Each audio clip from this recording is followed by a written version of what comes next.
keeping history alive, it's really what we're all about here. The National Auto Museum in Reno, Nevada is truly a one-of-a-kind marvel, showcasing some of the finest and rarest examples of man-made engineering.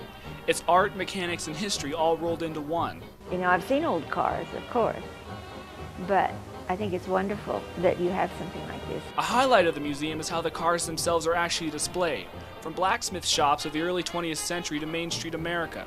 Putting the cars into visual and historical context adds to the overall experience.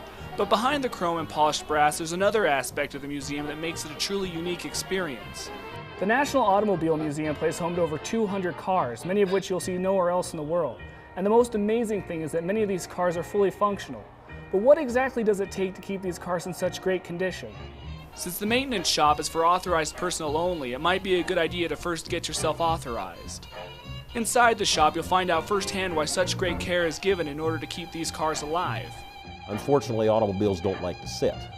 Cooling systems, rubber parts, and things like that continue to deteriorate while an automobile is actually sitting stationary. And I think Miles Collier called it death by museum. Jay Hubbard is head of the shop at the museum, and he believes that the maintenance of these old treasures provides a greater purpose beyond simply making them presentable for display. But I think it adds an entire new dimension when someone can actually see it run. Guests of the museum seem to feel the same way. They were just for display, but they can run?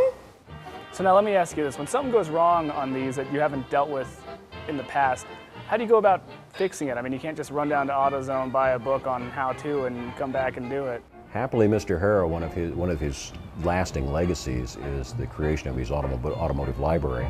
So if I need to look at mechanical or parts literature and stuff like that, usually I have it back here.